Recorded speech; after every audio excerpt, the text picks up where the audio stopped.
जीवन के 5 सत्य। कोई फर्क नहीं पड़ता कि आप कितने खूबसूरत हैं, क्योंकि लंगूर और गोरिल्ला भी अपनी ओर लोगों का ध्यान आकर्षित कर लेते हैं। कोई फर्क नहीं पड़ता कि आपका शरीर कितना विशाल और मजबूत है, क्योंकि श्मशान तक आप खुद को नहीं ले जा सकते। आप कितने भी लंबे क्यों न हो, मगर आने वाले कल को आप नहीं देख सकते। कोई फर्क नहीं पड़ता कि आपकी त्वचा कितनी गोरी और चमकदार है, क्योंकि अंधेरे में रोशनी की जरूरत पड़ती ही है। कोई फर्क नहीं पड़ता कि आप कितने अमीर हैं और दर्जनों गाड़ियां आपके पास हैं, क्योंकि घर के बाथरूम तक आपको चलकर ही जाना पड़ेगा। इसलिए संभल कर चलिए। जिंदगी का सफर छोटा है। परमात्मा के पास बैठिए, इतने गहरे भाव से कि आंसू आ जाए। किसी प्रकार की कोई आकांक्षा या मांग न रखें। परमात्मा का होना ही आशीर्वाद है। मांगना नहीं पड़ता, उनके पास होने से ही सब मिल जाता है। जैसे फूल के पास जाओ तो खुशबू अपने आप मिलने लगती है। परमात्मा ने सारी व्यवस्था पहले ही कर रखी है। मांगने की जरूरत ही नहीं है, बस उनके पास जाना है, उनकी शरणागति स्वीकार कर लेना है। उनके बताए मार्ग पर चलना ही हमारा कर्तव्य है। बस इतना ही करना है, बाकी सब कुछ स्वयं ही हो जाता है। ये तो वक्त वक्त की बात है जनाब। किसी को प्यार में गुस्सा आ जाता है तो किसी को गुस्से में प्यार। मंजिल तो मिल ही जाएगी, भटक कर ही सही। गुमराह तो वे हैं जो घर से निकले ही नहीं। ईश्वर ने मनुष्य के निर्माण के समय सभी चीजें उसे दे दी, लेकिन उस समय एक चीज नीचे गिर गई, जिसे भगवान ने पैर के नीचे दबा दिया। मनुष्यों के जाने के बाद लक्ष्मी ने पूछा, भगवान आपने पैर के नीचे क्या छुपाया जो इंसानों को नहीं दिया? तब भगवान ने कहा, मैंने पैरों के नीचे शांति छिपाई है। इंसान इसके लिए हमेशा तरसता रहेगा। वो सभी जगह से नाकाम होगा और आखिर में उसे मेरे चरणों में ही प्राप्त होगी। एक साधु ने एक कुत्ते से कहा, तू है तो बहुत वफादार, परंतु तुझमें 3 कमियां हैं। 1, तू पेशाब हमेशा दीवार पर ही करता है। 2, तू भिखारी को देखकर बिना बात के ही भौंकता है। 3, तू रात को भौंक भौंक कर लोगों की नींद खराब करता है। इस पर कुत्ते ने बहुत ही बढ़िया जवाब दिया। कुत्ता बोला, सुनो साधु, मैं जमीन पर पेशाब इसलिए नहीं करता कि कहीं किसी ने वहां बैठकर पूजा की हो। मैं भिखारी पर इसलिए भौंकता हूं कि वो भगवान को छोड़कर लोगों से क्यों मांगता है, और रात को इसलिए भौंकता हूं कि हे पापी मनुष्य, तू इस भ्रम की नींद में क्यों सोया हुआ है? उठ, अपने प्रभु को याद कर, जिसने तुझे इतना सब कुछ दिया है। अंधेरे में 1 करोड़ का हीरा गिर गया था। उसे ढूंढने के लिए 5 रुपए की मोमबत्ती ने सहयोग किया। अब बताओ, वो मात्र 5 रुपए की छोटी सी मोमबत्ती थी, लेकिन उसी की वजह से हीरा मिला। यदि उस समय मोमबत्ती काम नहीं करती तो हीरा कहीं गुम हो जाता। मोमबत्ती की तरह इंसान भी है। इंसान कितना भी छोटा हो, अगर वो सही वक्त पर काम आता है तो वो छोटा नहीं, सबसे बड़ा आदमी कहलाता है। उड़ना हर कोई चाहता है, किसी को सहारा मिल जाता है और कोई खुद ही लड़खड़ा जाता है, मगर आखिर उड़ान भर ही लेता है। शांत रहो, क्योंकि कुछ भी हमेशा के लिए नहीं रहता। वक्त बदलता जरूर है। नींद और जरूरतें जिंदगी में कभी पूरी नहीं होती। जो जितनी सुविधा में है वो उतनी ही दुविधा में है। शिकायतें तो बहुत है तुझसे ए जिंदगी, पर चुप इसलिए हूं कि जो तूने दिया वो बहुतों को नसीब नहीं होता। अगर पंछी किसी और के दाने के आदी हो जाए तो उन्हें आजाद कर देना चाहिए। पूरी दुनिया घूम लो यार, पर जो सुकून घर में मिलता है वो कहीं और नहीं मिलता। शांत रहो, क्योंकि कुछ भी हमेशा के लिए नहीं रहता। वक्त बदलता जरूर है। चुपचाप सहते रहो तो आप अच्छे हो, और अगर बोल पड़ो तो आपसे बुरा कोई नहीं। एक नफरत ही है जिसे दुनिया चंद लम्हों में जान लेती है, वरना चाहत का यकीन दिलाने में तो जिंदगी बीत जाती है। जिंदगी में एक मोड़ ऐसा आता है जहां लोग अनजान से अपने हो जाते हैं और जो अपने थे वे सपने हो जाते हैं। परेशानियां तो हर किसी की जिंदगी में है साहब। उदासियां चेहरे पर दिखाई दे ये जरूरी तो नहीं। समय और शब्दों का प्रयोग लापरवाही से न करें, क्योंकि ये दोनों न दोबारा आते हैं न मौका देते हैं। खूबियां देखकर तो कितने प्यार जताते हैं। जिंदगी में जगे उसे दो जो कमियां देखकर भी साथ न छोड़े। जिंदगी में इतना काबिल बनो कि भगवान किसी गरीब की मदद करने के लिए तुम्हारी जेब का इस्तेमाल करे। गुस्सा एक ऐसी आग है जो दूसरों का नुकसान करे या न करे, लेकिन खुद का नुकसान जरूर कर देता है। किसी के चेहरे की हंसी बनकर तो देखिए। खुशी का पता नहीं, लेकिन सुकून बहुत मिलेगा।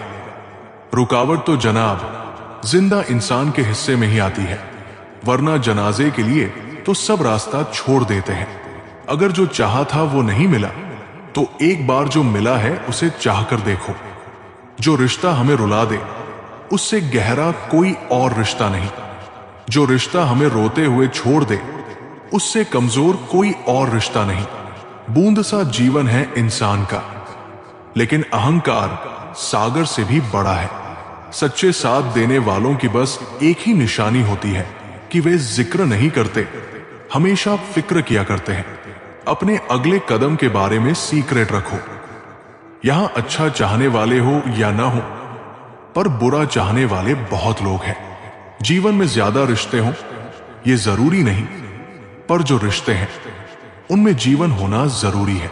उस दिन हमारी सारी परेशानियां खत्म हो जाएंगी, जब हमें विश्वास हो जाएगा कि हमारा हर काम ईश्वर की मर्जी से होता है।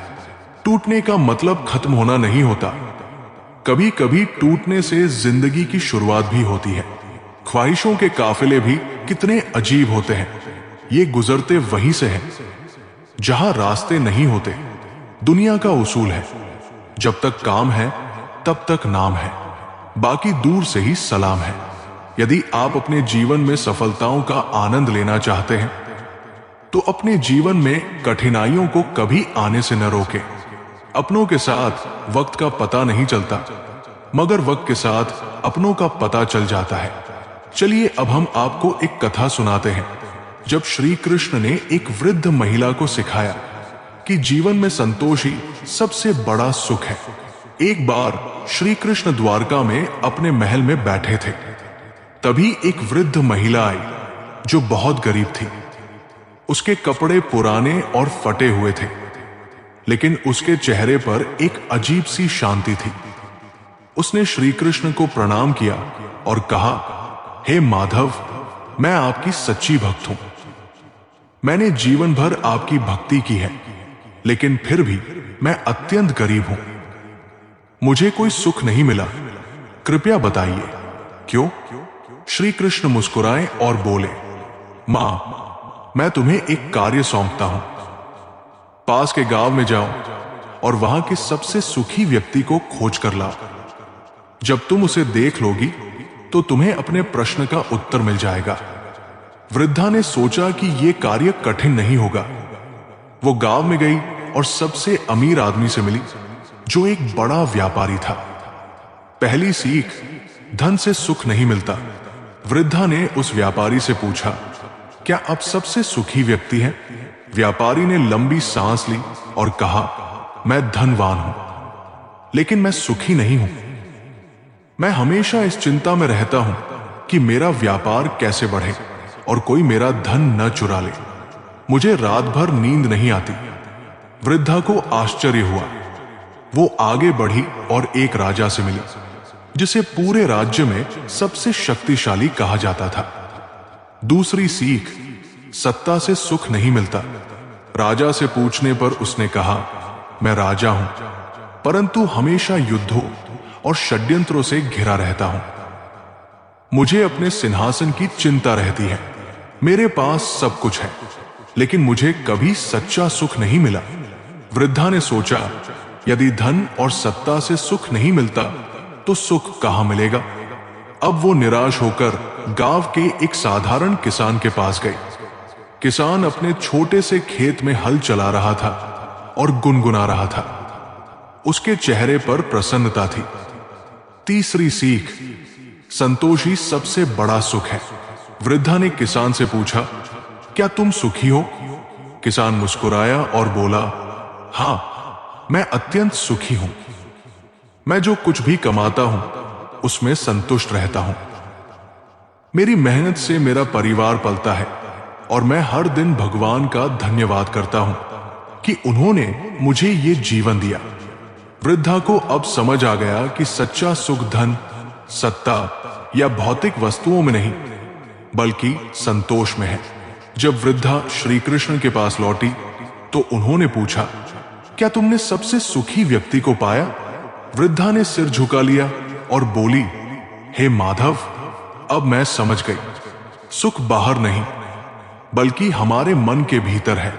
जिसने अपने पास जो कुछ है उसमें संतोष कर लिया वही सबसे सुखी है।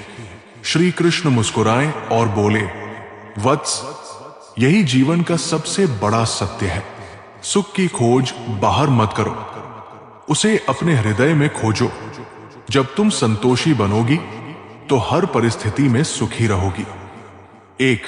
धन, सत्ता और भौतिक वस्तुओं से सच्चा सुख नहीं मिलता। 2. जो व्यक्ति संतोषी होता है वही वास्तव में सुखी होता है। 3. हमें जो कुछ मिला है उसमें आनंद लेना चाहिए, क्योंकि लोभ कभी समाप्त नहीं होता। श्री कृष्ण हमें यह सिखाते हैं कि जीवन में सुख की असली कुंजी संतोष है। यदि हम हर परिस्थिति में भगवान का धन्यवाद करना सीख लें तो हम हर हाल में सुखी रह सकते हैं। ईश्वर कहते हैं कि जो अपने मन को नियंत्रित कर अपने दुखों पर विजय प्राप्त कर लेता है वो जिंदगी में जो चाहे पा सकता है।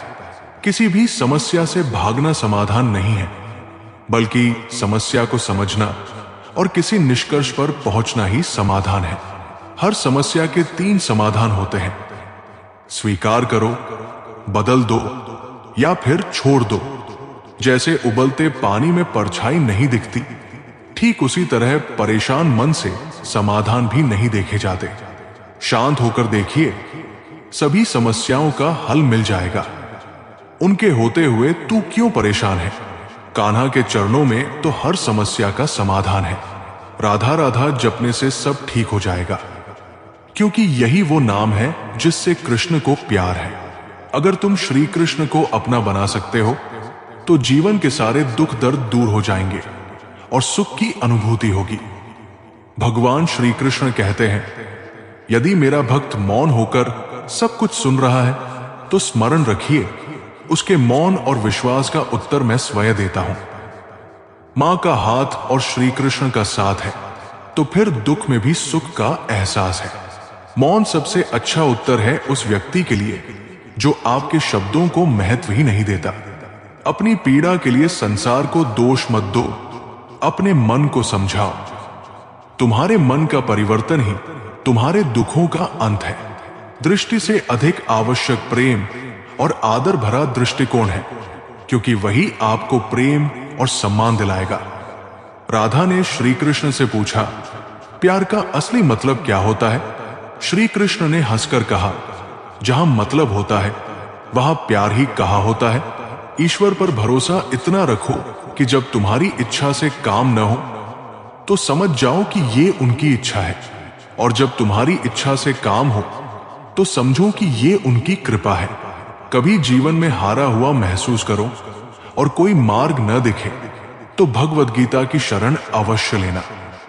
किसी को इतना भी दुख न दो कि वो ईश्वर के सामने तुम्हारा नाम लेते हुए रोने लगे। ये कर्म चक्र है। यहां हर प्राणी को प्रत्येक क्षण अपना कर्म करना ही होता है। भगवान श्री कृष्ण ने गीता में कहा है कि क्रोध से मनुष्य को भ्रम पैदा होता है और भ्रम से उसकी बुद्धि का विनाश हो जाता है। जब बुद्धि काम नहीं करती तो तर्क वितर्क करने की क्षमता नष्ट हो जाती है और व्यक्ति का नाश हो जाता है। हर व्यक्ति को अपने गुस्से पर काबू करना सीखना चाहिए। गुस्से में लिया गया निर्णय अक्सर नुकसानदायक होता है। भगवान श्री कृष्ण ने यह भी कहा है कि कोई भी व्यक्ति अपने कर्मों को नहीं छोड़ सकता। व्यक्ति को अपने कर्म से भागना नहीं चाहिए, क्योंकि यही जीवन की सच्चाई है। जो लोग हमेशा हर स्थिति में संदेह करते हैं वे हमेशा दुखी रहते हैं। शक करना एक ऐसी आदत है जो मजबूत से मजबूत रिश्ते को भी कमजोर कर देती है।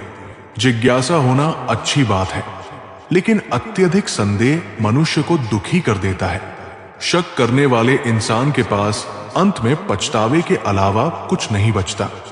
भगवान श्री कृष्ण ने कहा है कि स्वार्थी व्यक्ति शीशे पर जमी धूल की तरह होता है, जिससे वो अपना असली प्रतिबिंब नहीं देख पाता। स्वार्थी व्यक्ति अपने स्वार्थ को पूरा करने के लिए कुछ भी कर सकता है, लेकिन अंततः वो अकेला रह जाता है। अगर जीवन को खुशी पूर्वक व्यतीत करना चाहते हो तो स्वार्थ को अपने पास न आने दो। स्वार्थी व्यक्ति दोस्ती में भी स्वार्थ खोजता है, लेकिन जो व्यक्ति दूसरों की भलाई के बारे में सोचता है वो सच्चे सुख का अनुभव करता है।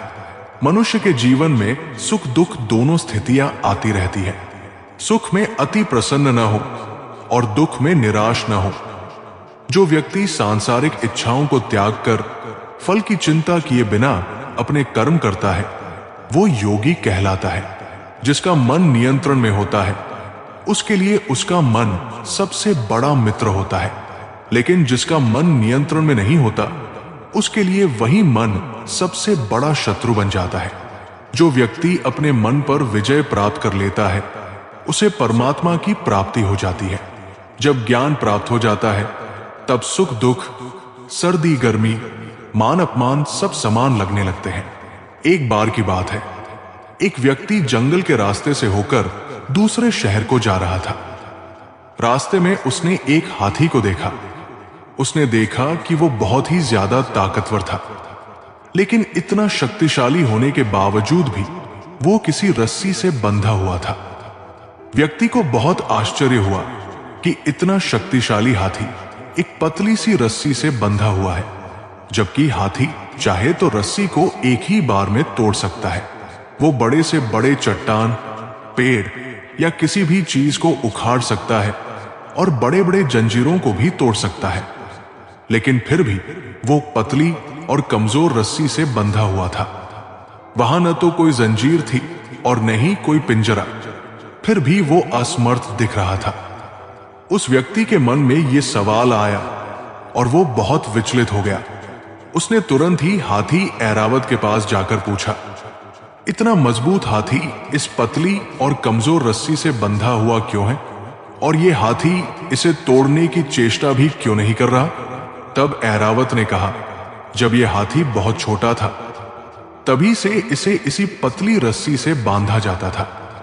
उस समय ये बहुत छोटा था और ये रस्सी इसके लिए बहुत ज्यादा मजबूत थी। वो उसे तोड़ नहीं सकता था। उसने बहुत कोशिश की, लेकिन रस्सी नहीं टूटी। उस दौरान उसके पैरों से खून निकल जाता था। उसे गहरी चोट लग जाती थी, लेकिन छोटा और कमजोर होने के कारण वो रस्सी को तोड़ नहीं सकता था। उसने कई बार प्रयास किया, पर हर बार असफल रहा। अंत में उसने हार मान ली और मान लिया कि यह रस्सी उससे नहीं टूट सकती। धीरे धीरे समय बीतता गया, वो बड़ा होता गया, लेकिन उसके मन मस्तिष्क में यह धारणा बैठ गई कि यह रस्सी उससे नहीं टूटेगी। आज ये चाहे तो किसी भी वक्त इस रस्सी को आराम से तोड़कर अपनी आजादी प्राप्त कर सकता है, लेकिन बचपन में मिली हार को अपने संपूर्ण जीवन की हार मान चुका है। यही कारण है कि अब ये कोशिश भी नहीं कर रहा है। मन से हार जाने के कारण वो एक कमजोर और पतली रस्सी से भी हार चुका है। मित्रों, ये कहानी हमारी जिंदगी से भी मेल खाती है। जब हमारी जिंदगी में कोई परेशानी या दुखद तकलीफ आती है तो हम खुद को उसके सामने बहुत छोटा समझने लगते हैं और हार मान लेते हैं। हमारे मन में डर बैठ जाता है, जिससे हम दोबारा कोशिश ही नहीं करते। असलियत में हमारे दुख उतने शक्तिशाली नहीं होते जितना हम उन्हें मान लेते हैं, लेकिन हम उन दुखों को खुद से बड़ा समझने की भूल कर बैठते हैं। हमें वे समस्याएं बहुत विशाल लगने लगती हैं और वे हम पर हावी हो जाती हैं। इसलिए जब भी कोई दुख या परेशानी आए तो उसके आगे घुटने नहीं टेकने चाहिए। हमें हार नहीं माननी चाहिए, क्योंकि जो व्यक्ति मन से हार जाता है वो अपने दुखों से भी हार जाता है और जीवन से भी। चाहे कोई भी हो, सबसे महत्वपूर्ण बात यह है कि आप एक अच्छे इंसान बने, क्योंकि हिसाब आपके कर्मों का होगा, धर्म का नहीं। अगर आप सिर्फ खुशी के लिए काम करेंगे तो खुशी नहीं मिलेगी, लेकिन यदि आप खुश रहकर काम करें तो वो खुशी आपके जीवन में जरूर आएगी। यही इस सृष्टि का नियम है। जब आप दूसरों के लिए अच्छा सोचते और करते हैं तो वही अच्छाई किसी न किसी रूप में आपके जीवन में लौट कर आती है। आपका असली मूल्य इस बात पर निर्भर नहीं करता कि आप अभी क्या है, बल्कि इस पर निर्भर करता है कि आप अपने भीतर खुद को और बेहतर बनाने की कितनी क्षमता रखते हैं। हंसता हुआ मन और मुस्कुराता हुआ चेहरा ही असली संपत्ति है। इंसान अक्सर अपने भाग्य को दोषी मानता है, जबकि ये जानते हुए भी कि उसके भाग्य से भी बड़ा उसका कर्म है, जो केवल उसके अपने हाथों में है। आपके पास चाहे कितनी भी कमियां क्यों न हो, सबसे पहले खुद पर विश्वास रखिए, क्योंकि आप में वो सामर्थ्य है कि आप सबसे बेहतर कर सकते हैं। परमात्मा आपको इंतजार इसलिए करवा रहा है क्योंकि जब सही समय आएगा तब वो आपको इतना कुछ देगा कि आप उसे संभाल भी नहीं पाएंगे। भगवान श्री कृष्ण कहते हैं कि जैसे अंधेरे में दीपक की रोशनी चमकती है, वैसे ही सत्य की ज्योति हमेशा जगमगाती है। इसलिए मनुष्य को सदैव सत्य के मार्ग पर चलना चाहिए, चाहे रास्ता कितना भी कठिन हो। क्रोध मनुष्य को नरक की ओर ले जाने वाला मार्ग है। जब आप क्रोधित होते हैं तो आपका मन अशांत हो जाता है और इस आवेश में आप कई बार अपना ही नुकसान कर लेते हैं। इसलिए श्री कृष्ण कहते हैं कि चाहे कितना भी गुस्सा क्यों ना आए, मनुष्य को क्रोध से बचना चाहिए और स्वयं को शांत रखने का प्रयास करना चाहिए। दूसरों का भला करने वाले व्यक्ति को जीवन में कई बार कठिनाइयों का सामना करना पड़ता है। ये सत्य है। जैसे फलदार वृक्ष को भी पत्थरों की मार सहनी पड़ती है। छल और कपट से कमाया धन केवल दुख देता है, जबकि सत्य से कमाया धन जीवन को सच्ची खुशी और शांति देता है।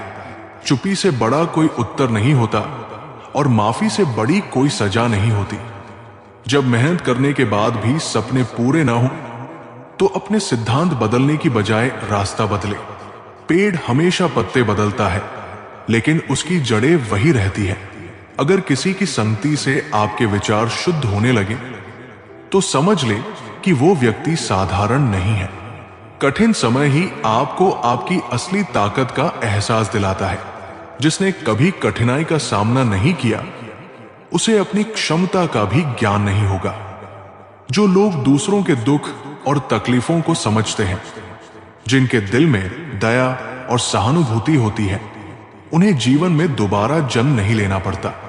यदि आप किसी को कुछ दे रहे हैं तो उस पर घमंड न करें। क्या पता आप किसी को देने का एहसान नहीं कर रहे, बल्कि अपने पिछले जन्म का कर्ज चुका रहे हैं। उम्मीद हमें भगवान से ही रखनी चाहिए, दुनिया से नहीं। जब मैंने कहा कि मैं गलती कर बैठा हूं, भगवान ने कहा मैं तुम्हें क्षमा कर दूंगा। जब मैंने कहा कि मैं परेशान हूं, भगवान ने कहा मैं तुम्हें संभालूंगा। जब मैंने कहा कि मैं अकेला हूं, भगवान ने कहा मैं हमेशा तुम्हारे साथ हूं। और जब मैंने कहा कि मैं उदास हूं, भगवान ने कहा बस अपनी नजरें उठाओ, मैं हर वक्त तुम्हारे आसपास हूं। किसी का सरल स्वभाव उसकी कमजोरी नहीं होती, बल्कि ये पानी जैसा होता है जो बड़ी से बड़ी चट्टान को भी काट सकता है। मुझे हां में हां मिलाने की आदत नहीं है और इसी वजह से मैं लोगों को जहर लगता हूं। जब आप किसी पर बिना शक पूरी तरह भरोसा करते हैं तो आखिर में आपको दो में से एक परिणाम मिलता है। या तो पूरी जिंदगी के लिए एक सही इंसान, या जिंदगी भर के लिए सही सबक। जल्दी से बात मान जाने वाले लोग दिल के बहुत सच्चे होते हैं।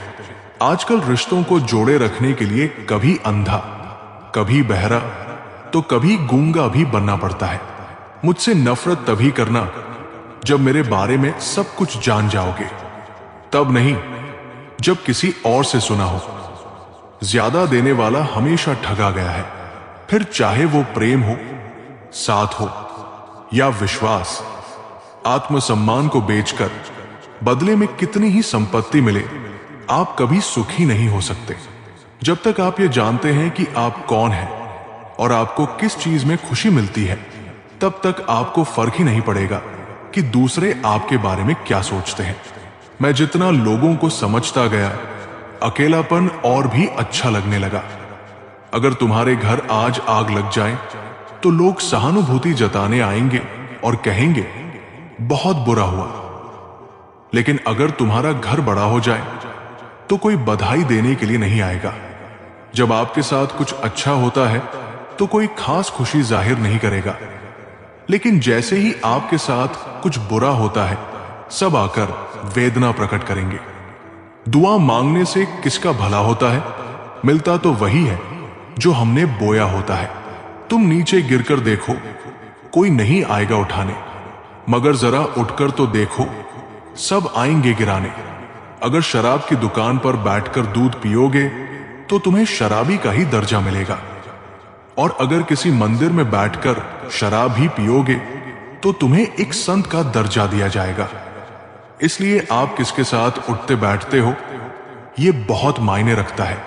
चलिए अब हम आपको श्री कृष्ण के जीवन से जुड़ी है कथा सुनाते हैं, जो हमें सिखाती है कि सुख और दुख दोनों ही जीवन में स्थायी नहीं होते, इसलिए हमें दोनों में समान रहना चाहिए। एक बार एक गरीब ब्राह्मण श्री कृष्ण के पास द्वारका पहुंचा।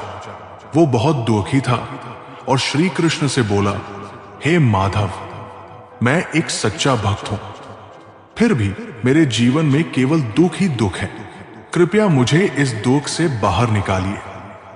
श्री कृष्ण मुस्कुराए और बोले, वत्स, जीवन में जो भी आता है वो चला जाता है। सुख और दुख दोनों स्थायी नहीं है। ये संसार परिवर्तनशील है। ब्राह्मण को यह बात समझ में नहीं आई।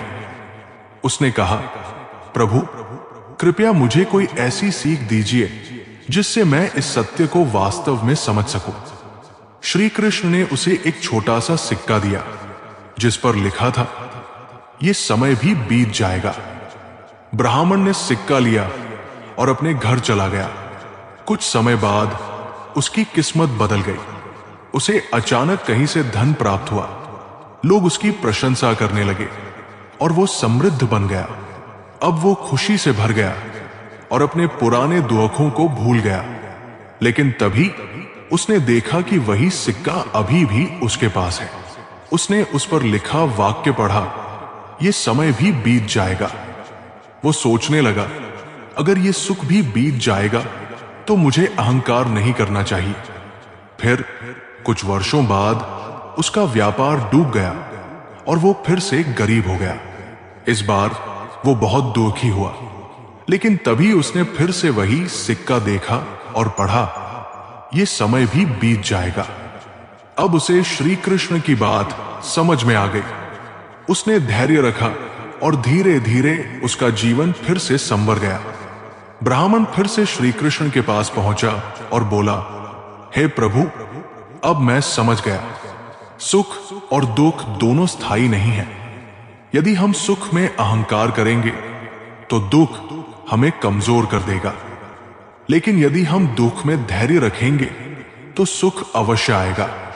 श्री कृष्ण ने मुस्कुराते हुए कहा, यही जीवन का सबसे बड़ा सत्य है, वत्स।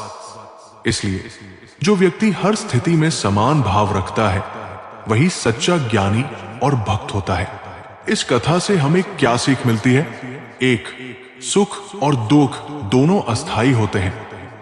हमें न तो सुख में अहंकार करना चाहिए, न ही दुख में विचलित होना चाहिए।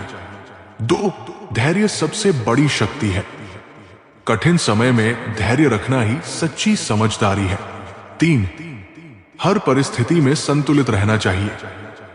चाहे समय अच्छा हो या बुरा, हमें अपने मन को स्थिर रखना चाहिए। श्री कृष्ण ने इस छोटी सी सीख के माध्यम से हमें यह बताया कि जीवन में कोई भी परिस्थिति स्थायी नहीं होती। सुख आता है तो चला भी जाता है, और दुख आता है तो वो भी टिकता नहीं है। इसलिए हमें हमेशा धैर्य और संतुलन बनाए रखना चाहिए। कृष्ण कहते हैं, सुख और दुख जीवन के दो पहलू हैं जो हमेशा बदलते रहते हैं। जो व्यक्ति इन दोनों को समान रूप से स्वीकार करता है वही जीवन में संतोष और शांति प्राप्त करता है। भगवद गीता में श्री कृष्ण ने अर्जुन को यह महत्वपूर्ण शिक्षा दी कि यह संसार परिवर्तनशील है। सुख और दुख, लाभ और हानि, जय और पराजय सब अस्थायी है। जैसे दिन के बाद रात आती है और फिर से सूरज उगता है, वैसे ही जीवन में भी सुख और दुख का चक्र चलता रहता है। अगर हम इसे स्वीकार करना सीख जाएं, तो न तो हम अत्यधिक प्रसन्नता में अहंकार करेंगे और नहीं दुख में टूटेंगे। अगर कोई व्यक्ति केवल सुख की इच्छा करता है और दुख से भागना चाहता है, तो वो जीवन की सच्चाई से अनजान है। जीवन में केवल आनंद नहीं हो सकता और न ही केवल पीड़ा हो सकती है। उदाहरण के लिए, एक किसान जब खेत में मेहनत करता है तो वो धूप, बारिश और सर्दी को सहता है। जब फसल लहलहा उठती है तो वो प्रसन्न होता है। लेकिन कभी कभी सूखा या बाढ़ उसकी मेहनत पर पानी फेर देती है। अगर वो इस दुख से हार मान ले तो वो कभी आगे नहीं बढ़ पाएगा। लेकिन अगर वो ये समझ ले कि ये केवल एक समय का बदलाव है, तो वो फिर से प्रयास करेगा और सफलता प्राप्त करेगा। इसी तरह जीवन में जो आज हमारे पास है वो हमेशा नहीं रहेगा। जब किसी को सफलता मिलती है तो वो ये भूल जाता है कि समय हमेशा एक जैसा नहीं रहता। अगर वो अहंकार कर ले तो जब कठिन समय आएगा तब उसे अत्यधिक पीड़ा होगी। वही व्यक्ति संतुलित रह सकता है जो सुख और दुख दोनों को समान रूप से देखता है। जैसे समुद्र में ज्वार भाटा आता जाता रहता है, वैसे ही जीवन की परिस्थितियां बदलती रहती है। महाभारत में भी ये उदाहरण देखने को मिलता है। जब पांडवों को वनवास मिला तो उनके लिए वो समय अत्यंत कष्टदायक था, लेकिन उन्होंने इसे सहन किया और अपना धैर्य बनाए रखा। अंततः धर्म की जीत हुई और वे पुनः अपने राज्य को प्राप्त कर सके। अगर वे केवल अपने दुख पर रोते रहते तो शायद वे कभी विजय प्राप्त नहीं कर पाते। यही शिक्षा हमें भी अपने जीवन में अपनानी चाहिए कि न तो सुख में अति उत्साहित होना चाहिए और न ही दुख में टूट जाना चाहिए। सोचिए, अगर कोई बच्चा हमेशा मिठाइयां ही खाता रहे और उसे कभी कड़वी दवा न दी जाए तो क्या वो स्वस्थ रह पाएगा? नहीं, क्योंकि मिठाइयां भले ही स्वादिष्ट होती हैं, लेकिन केवल उन्हें खाने से शरीर कमजोर हो जाएगा। उसी तरह जीवन में भी केवल सुख ही हो तो हम मजबूत नहीं बन सकते। दुख ही हमें सहनशील बनाता है और यह सिखाता है कि कठिनाइयों में कैसे खड़ा रहा जाए। अगर हमें अपने जीवन में सुख और दुख की सच्चाई को समझना है तो हमें प्रकृति से सीखना चाहिए। जब पेड़ की टहनियां सूखती है तो वसंत में वे फिर से हरी हो जाती है। जब बादल घने होते हैं तो बारिश के बाद आसमान साफ हो जाता है। जीवन में भी ये नियम लागू होता है। कोई भी परिस्थिति स्थायी नहीं होती। जो व्यक्ति इस सच्चाई को स्वीकार कर लेता है वो हर परिस्थिति में संतुलित रह सकता है। उसे न तो सुख में अहंकार होता है और न ही दुख में निराशा। ऐसा व्यक्ति जीवन के हर पल को एक अनुभव की तरह देखता है और आत्मिक शांति प्राप्त करता है। यही श्री कृष्ण का संदेश है। सुख और दुख को समान दृष्टि से देखो, क्योंकि दोनों ही क्षणिक है। श्री कृष्ण कहते हैं, सुख और दुख दोनों ही जीवन के अभिन्न अंग हैं। सुख में अहंकार मत करो, क्योंकि ये क्षणिक है, और दुख में स्वयं को कमजोर मत समझो, क्योंकि ये तुम्हें नया मार्ग दिखाने आया है। जो व्यक्ति इन दोनों को समान रूप से स्वीकार करता है वही सच्ची शांति प्राप्त करता है। अब सोचिए, जब जीवन में सब कुछ अच्छा चल रहा होता है, सफलता हमारे कदम चूम रही होती है, तो हमारा व्यवहार कैसा हो जाता है? क्या हम विनम्र रहते हैं? क्या हम इस बात को याद रखते हैं कि ये सुख स्थायी नहीं है? अधिकतर लोग इस सत्य को भूल जाते हैं। सुख के आते ही मन में अहंकार घर करने लगता है। हमें लगने लगता है कि ये सब हमारी ही मेहनत का फल है और अब हम अजय हैं। यही अहंकार धीरे धीरे विनाश का कारण बन जाता है। श्री कृष्ण ने उसकी रक्षा की और आगे चलकर उसी दुख ने उसे इतना शक्तिशाली बना दिया कि वह महाभारत युद्ध का कारण बनी और अंततः न्याय की स्थापना हुई। इसी तरह जब जीवन में कठिन समय आता है तो हमें यह नहीं सोचना चाहिए कि सब कुछ खत्म हो गया है, बल्कि यह सोचना चाहिए कि यह समय हमें कुछ सिखाने के लिए आया है। जिस तरह आग में तपकर सोना और अधिक शुद्ध हो जाता है, उसी तरह जीवन के संघर्ष हमें और अधिक मजबूत बनाते हैं। अगर आपने कभी कोई पौधा लगाया होगा तो आपने देखा होगा कि जब एक पौधा धूप में जलता है, बारिश में भीगता है और तेज हवा में झुकता है, तभी वो एक मजबूत वृक्ष बनता है। अगर उसे सिर्फ आरामदायक स्थिति में रखा जाए तो वो कभी भी अपनी जड़ें गहरी नहीं कर पाएगा। यही सिद्धांत हमारे जीवन पर लागू होता है। सुख और दुख दोनों ही जरूरी है। सुख हमें आनंद देता है और दुख हमें मजबूत बनाता है। इसलिए जब सुख आए तो अहंकार मत करो, बल्कि उसके लिए कृतज्ञ रहो, ताकि जब दुख आए तो तुम्हारे पास इतना धैर्य और आत्मविश्वास हो कि तुम उसे सहजता से सह सको। यही संतुलन जीवन की सबसे बड़ी सीख है। चलिए अब हम आपको एक कथा सुनाते हैं। सुख दुख जीवन के दो पहलू है। ये कथा श्री कृष्ण के जीवन से जुड़ी एक गहरी सीख देती है। सुख और दुख सदा चक्र की तरह घूमते रहते हैं। हमें दोनों में समान भाव रखना चाहिए। महाभारत युद्ध समाप्त होने के बाद युधिष्ठिर को राजा बना दिया गया। राजमहल में सभी पांडव और द्रौपदी बैठे हुए थे। श्री कृष्ण भी वहां मौजूद थे। अचानक युधिष्ठिर ने श्री कृष्ण से पूछा, माधव, जीवन में सबसे बड़ा सत्य क्या है? श्री कृष्ण मुस्कुराए और बोले, हे धर्मराज, संसार में जो भी आता है वो जाता भी है। सुख और दुख दोनों स्थायी नहीं है। ये संसार परिवर्तनशील है। युधिष्ठिर पूरी तरह संतुष्ट नहीं हुए। उन्होंने कहा, क्या कोई ऐसी घटना है जो इस सत्य को प्रमाणित कर सके? श्री कृष्ण ने एक घटना सुनाई जो उन्हें अपने बचपन से याद थी। गोकुल में जब श्री कृष्ण छोटे थे तो एक दिन वे अचानक जोर जोर से रोने लगे। माता यशोदा दौड़कर आई और कृष्ण को गोद में उठाकर प्यार से पूछा, लाला, क्या हुआ? तुम रो क्यों रहे हो? श्री कृष्ण ने आंसू पोंछते हुए कहा, मां, मुझे बहुत भूख लगी है। यशोदा माता ने तुरंत दूध और माखन लाकर श्री कृष्ण को खिलाया। जैसे ही कृष्ण ने माखन खाया, वे खुशी से हंसने लगे। उसी समय नंद बाबा भी वहां आ गए। उन्होंने देखा कि श्री कृष्ण अभी अभी रो रहे थे और अब हंस रहे हैं। वे हैरान होकर बोले, अभी कुछ देर पहले ये रो रहे थे और अब देखो कितना हंस रहे हैं। माता यशोदा हंस पड़ी और बोली, बाबा, ये तो बच्चों का स्वभाव है। उन्हें जो चाहिए जब नहीं मिलता तो वे रोते हैं और जब मिल जाता है तो खुश हो जाते हैं। श्री कृष्ण मुस्कुराए और बोले, मां, यही तो संसार का नियम है।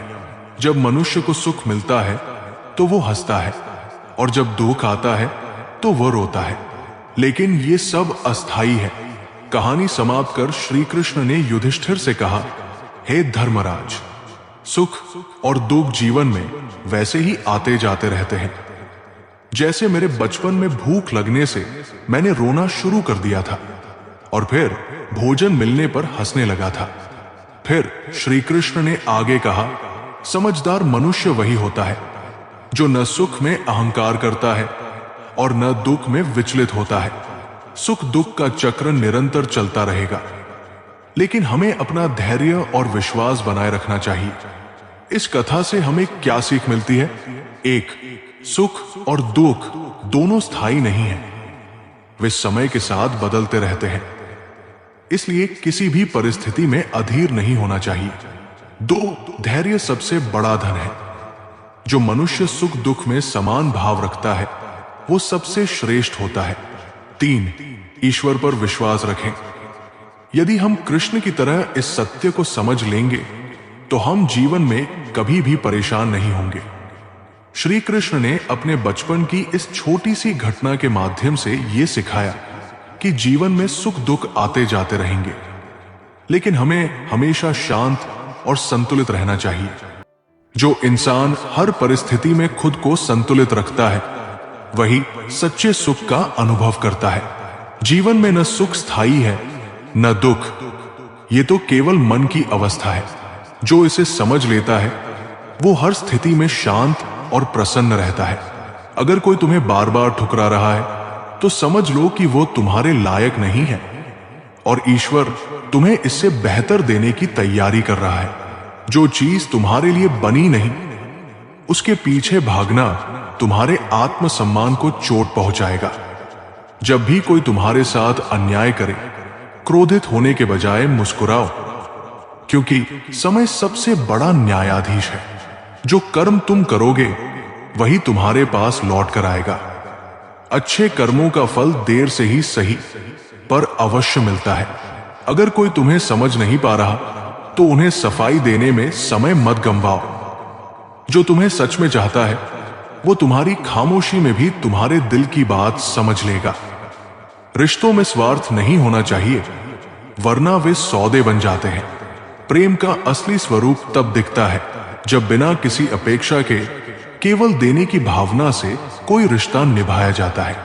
सच्ची भक्ति वो नहीं जो केवल मंदिर में की जाए, बल्कि वह है जो हर जीव में ईश्वर को देखे और उनके साथ प्रेम पूर्वक व्यवहार करे। अगर तुम्हारे शब्दों से किसी का दिल दुखता है तो समझो तुमने ईश्वर को ही कष्ट दिया है। अगर जीवन में शांति चाहते हो तो खुद को नियंत्रित करना सीखो। बाहरी दुनिया को बदलने से पहले अपने भीतर की दुनिया को सुधारो। जब मन शांत होगा तभी निर्णय भी सही होंगे। दूसरों को दोष देने से पहले अपने अंदर झांको, क्योंकि ये संसार तुम्हारे दृष्टिकोण का ही प्रतिबिंब है। जब तुम्हारा मन निर्मल होगा तब तुम्हें हर इंसान में अच्छाई दिखने लगेगी। मित्रों, चलिए अब हम आपको एक कथा सुनाते हैं। ये कथा श्री कृष्ण की दिव्य बुद्धि और अहिंसा के महान संदेश को प्रकट करती है। ये घटना तब की है जब महाभारत युद्ध शुरू नहीं हुआ था, लेकिन कौरवों और पांडवों के बीच तनाव अपने चरम पर था। ये कथा यहां से शुरू होती है कि युधिष्ठिर को जब इंद्रप्रस्थ का राजा बनाया गया तो उन्होंने एक राजसूय यज्ञ करने का निर्णय लिया। ये यज्ञ तभी पूरा होता था जब राजा संपूर्ण आर्यावर्त, भारत के सभी राजाओं से अपनी श्रेष्ठता स्वीकार करवा लेता था। पांडवों ने चारों दिशाओं में अपने दूत और योद्धाओं को भेजा ताकि सभी राजा उनके अधीनता स्वीकार कर लें। अधिकतर राजाओं ने पांडवों को अपना सम्राट मान लिया, लेकिन मगध नरेश जरासंध ने इनकार कर दिया। जरासंध अत्यंत बलशाली था और उसने 99 राजाओं को बंदी बना रखा था ताकि उन्हें अपने एक सवे बलिदान में अर्पित कर सके। यदि वो सफल हो जाता तो कोई भी उसे पराजित नहीं कर सकता था। युधिष्ठिर ने श्री कृष्ण से सलाह मांगी। श्री कृष्ण मुस्कुराए और बोले, जरासंध को युद्ध में हराना कठिन है, लेकिन एक चाल से पराजित किया जा सकता है। तब श्री कृष्ण, भीम और अर्जुन ब्राह्मण के वेश में मगध पहुंचे और जरासंध से भिक्षा मांगने के स्थान पर उससे मल्ल युद्ध, कुश्ती की चुनौती दी। जरासंध ने देखा कि भीम अत्यंत शक्तिशाली है, इसलिए उसने उनसे युद्ध करने का निर्णय लिया। जरासंध और भीम के बीच 14 दिनों तक युद्ध चला। दोनों समान रूप से शक्तिशाली थे, लेकिन जरासंध को पराजित करना असंभव लग रहा था। तब श्री कृष्ण ने एक पत्ते को बीच से फाड़कर 2 हिस्सों में कर दिया और संकेत दिया कि जरासंध को मारने के लिए उसके शरीर को 2 भागों में चीरना होगा। भीम ने ऐसा ही किया। उन्होंने जरासंध को अपने हाथों से पकड़कर बीच से चीर दिया और वो तुरंत मारा गया। इसके बाद श्री कृष्ण ने सभी 99 बंदी राजाओं को मुक्त कर दिया।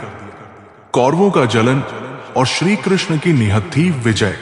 जब दुर्योधन को पता चला कि श्री कृष्ण ने बिना किसी सेना के केवल अपनी चतुराई से जरासंध को पराजित कर दिया, तो वो अत्यंत ईर्ष्या से भर गया। दुर्योधन ने कौरवों के साथ मिलकर एक षड्यंत्र रचा। उन्होंने श्री कृष्ण को हस्तिनापुर बुलाया और उन्हें बंदी बनाने की योजना बनाई। जब श्री कृष्ण हस्तिनापुर पहुंचे तो दुर्योधन ने द्वार बंद करवा दिए और कहा, अब तुम हमारे बंदी हो। देखता हूं तुम अपनी चतुराई से कैसे बचते हो। श्री कृष्ण हंसे और बोले, मुझे बंदी बनाने के लिए पहले मुझे पकड़ना होगा।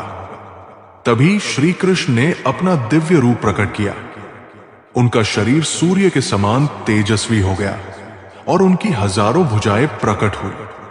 उनका विराट रूप देखकर दुर्योधन और कौरवों की आंखें चौंधिया गई और वे डर के मारे गिर पड़े। श्री कृष्ण बोले, मैं कोई राजा नहीं, कोई योद्धा नहीं, मैं केवल धर्म का सेवक हूं। मुझे बंदी बनाना तुम्हारे बस में नहीं है।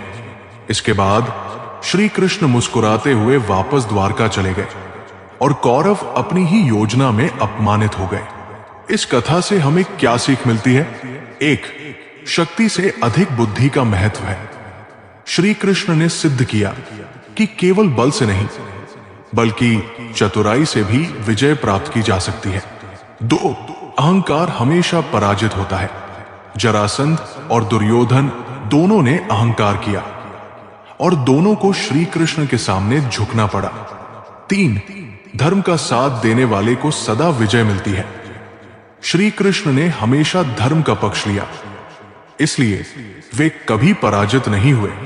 ये कथा हमें यह सिखाती है कि केवल बाहुबल ही नहीं बल्कि बुद्धि बल भी अत्यंत महत्वपूर्ण होता है। जो व्यक्ति धर्म और चतुराई से कार्य करता है उसे कोई भी पराजित नहीं कर सकता। जो व्यक्ति अपनी इच्छाओं को नियंत्रित कर सकता है वही सच्चे अर्थों में स्वतंत्र है। मन को बस में करने वाला इंसान ही सच्चा राजा होता है, भले ही वो किसी राजमहल में न रहता हो। हर दिन को आखिरी मानकर जियो, क्योंकि कल का कोई भरोसा नहीं। जो कहना है आज कहो, जो करना है आज करो। पछतावे से बचने का यही एकमात्र उपाय है। तुम्हारी कीमत उन लोगों की नजर में कभी कम नहीं होगी जो सच में तुमसे प्रेम करते हैं। जो तुम्हें बार बार गिराने की कोशिश कर रहे हैं वे केवल ये साबित कर रहे हैं कि तुम उनसे ऊंचे हो। समय और शब्दों का इस्तेमाल सोच समझ कर करो, क्योंकि एक बार निकल जाने के बाद वे वापस नहीं आते। जो लोग समय का सम्मान करते हैं समय भी उनका सम्मान करता है। सच्ची खुशी चीजों में नहीं बल्कि मन की संतुष्टि में होती है। अगर तुम्हारे पास कम होकर भी मन संतुष्ट है तो तुम सबसे अमीर हो, लेकिन अगर तुम्हारे पास सब कुछ होते हुए भी मन अशांत है तो तुम सबसे गरीब हो। बड़े से बड़ा तूफान भी एक शांत समुद्र को हिला नहीं सकता। वैसे ही जब तुम भीतर से स्थिर हो जाओगे तो कोई भी समस्या तुम्हें हिला नहीं पाएगी। ईश्वर को पाने के लिए किसी विशेष स्थान पर जाने की जरूरत नहीं, बस अपने मन को निर्मल बना लो, क्योंकि जब मन शांत होता है तभी वहां ईश्वर का निवास होता है। चलिए अब एक और कथा सुनाते हैं। महाभारत युद्ध समाप्त हो चुका था। कुरुक्षेत्र का मैदान वीरों के शवों से पटा हुआ था। लाखों योद्धा अपने प्राण त्याग चुके थे और उनके परिवार शोक में डूबे थे। हस्तिनापुर में चारों ओर मातम था। युद्ध के बाद एक दिन एक साधारण स्त्री राजमहल आई और द्वारपाल से कहा, मुझे श्री कृष्ण से मिलना है। द्वारपाल ने उसे रोकते हुए कहा, भगवान श्री कृष्ण बहुत व्यस्त है। वे केवल राजाओं और बड़े योद्धाओं से मिलते हैं। तुम कौन हो? वो स्त्री रो पड़ी और बोली, मैं एक साधारण सैनिक की पत्नी हूं। मेरा पति युद्ध में मारा गया। अब मेरे जीवन में कुछ भी शेष नहीं बचा, लेकिन मुझे केवल एक बार श्री कृष्ण के दर्शन करने दो। मैं उनसे कोई वरदान नहीं मांगूंगी। राजमहल के भीतर बैठे श्री कृष्ण ने जब यह सुना तो वे तुरंत उस स्त्री से मिलने आए। उन्होंने बड़े प्रेम से उसे अपने पास बुलाया और पूछा, मां, तुम मुझसे क्या चाहती हो? वो स्त्री फूट फूट कर रोने लगी और बोली, हे प्रभु, मेरा पति युद्ध में आपके लिए लड़ा और मारा गया। मैं जानती हूं कि उसे वापस नहीं ला सकती, लेकिन क्या आप मुझे एक बार उसके दर्शन करा सकते हैं? यह सुनकर श्री कृष्ण गहरे ध्यान में चले गए। कुछ समय बाद उन्होंने अपनी दिव्य शक्ति से एक चमत्कार किया। जैसे ही श्री कृष्ण ने अपनी माया शक्ति का उपयोग किया, वो स्त्री देखती है कि उसका पति, जो युद्ध में मारा गया था, कुछ क्षणों के लिए उसके सामने खड़ा है। वो मुस्कुराता है, अपनी पत्नी को देखता है और कहता है, श्री कृष्ण की कृपा से मुझे मुक्ति मिल गई है। अब मैं स्वर्ग में हूं। चिंता मत करो, मेरे जीवन और मृत्यु का चक्र समाप्त हो चुका है। इसके बाद वो सैनिक धीरे धीरे गायब हो जाता है और स्त्री खुशी से रोने लगती है।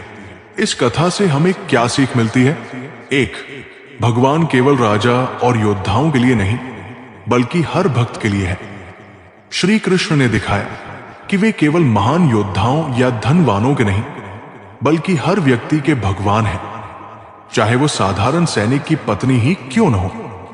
दो, सच्ची भक्ति को ईश्वर कभी अस्वीकार नहीं करते। वो स्त्री किसी वरदान के लिए नहीं, बल्कि केवल प्रेम और श्रद्धा से आई थी, इसलिए श्री कृष्ण ने उसकी इच्छा पूरी की। तीन, ईश्वर भक्तों की भावनाओं का आदर करते हैं।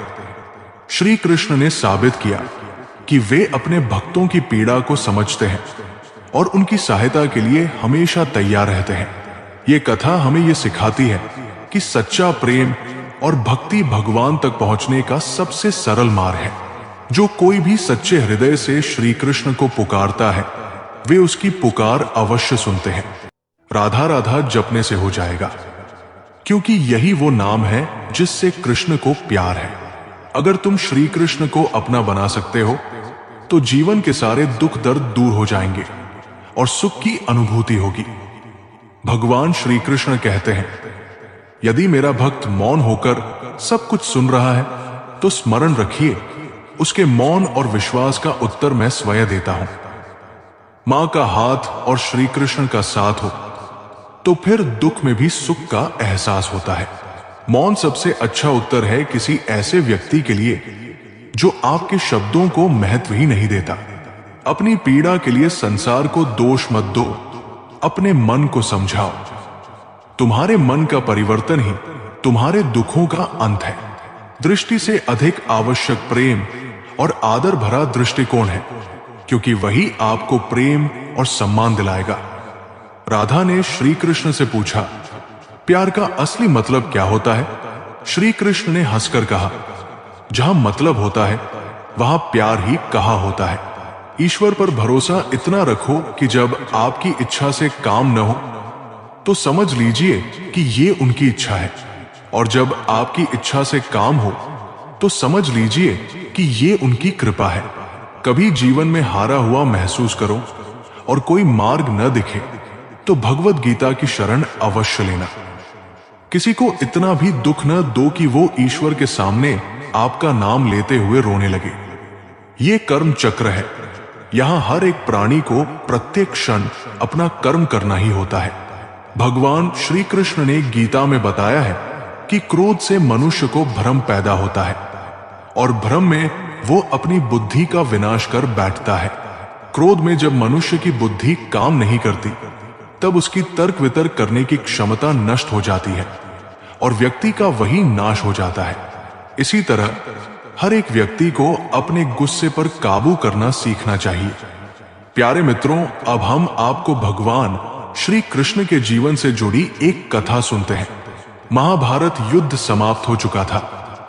युधिष्ठिर को राजा बना दिया गया था और श्री कृष्ण द्वारका वापस जाने की तैयारी कर रहे थे। तभी एक दिन द्रौपदी ने श्री कृष्ण से कहा, केशव, आपने पांडवों की रक्षा के लिए सब कुछ किया, लेकिन अब जब सब कुछ शांत हो गया है, तो मुझे एक शंका है। आप स्वयं नारायण हैं, फिर भी आपने कई बार साधारण मनुष्यों की तरह आचरण किया। श्री कृष्ण मुस्कुराए और बोले, हे द्रौपदी, ईश्वर बनने का अर्थ शक्ति दिखाना नहीं, बल्कि प्रेम और सेवा करना है। द्रौपदी पूरी तरह संतुष्ट नहीं हुई। तब श्री कृष्ण ने एक ऐसी लीला की जिसे देखकर सभी चकित रह गए। श्री कृष्ण ने अपने ही पैर क्यों धोए? श्री कृष्ण ने अपने सेवकों से एक जल का पात्र मंगवाया और स्वयं ही उसमें पानी डालकर अपने पैर धोने लगे। ये देखकर अर्जुन चौंक गए और बोले, माधव, ये आप क्या कर रहे हैं?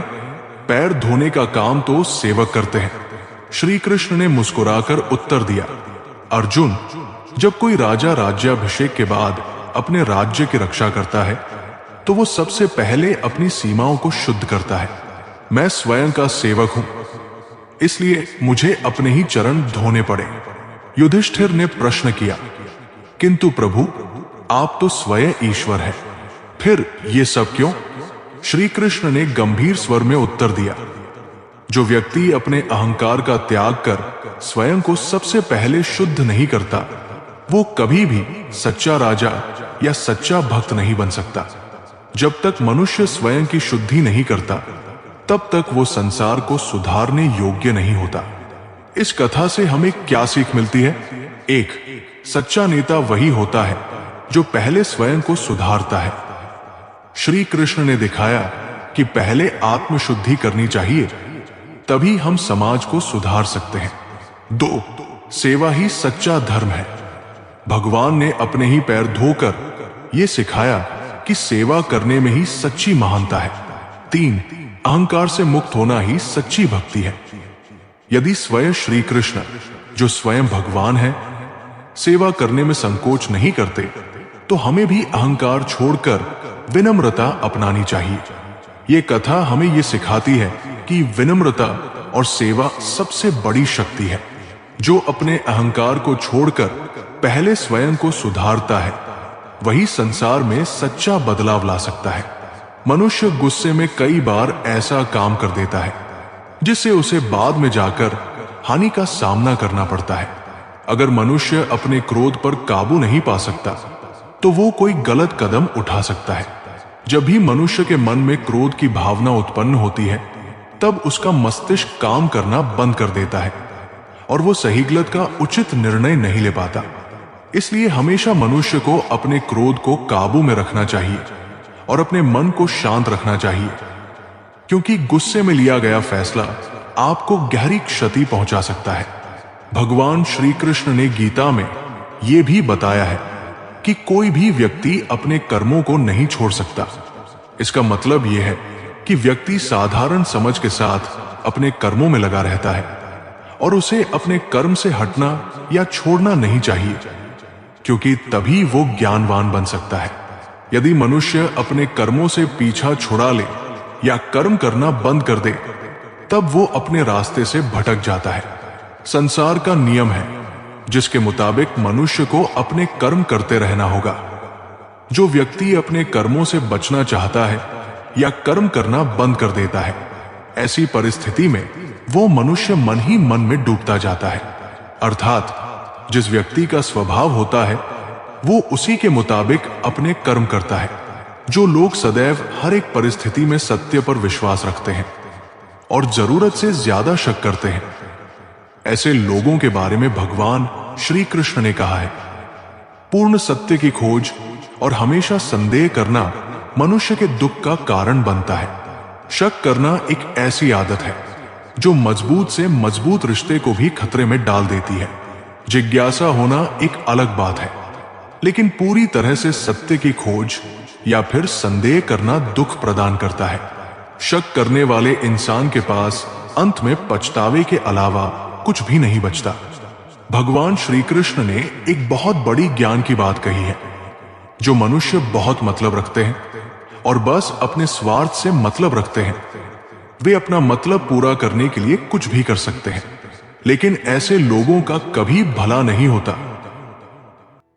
मनुष्य का स्वार्थ उसे अन्य लोगों से दूर ले जाकर नकारात्मक स्थिति में पहुंचा देता है और वो व्यक्ति संसार में अकेला रह जाता है।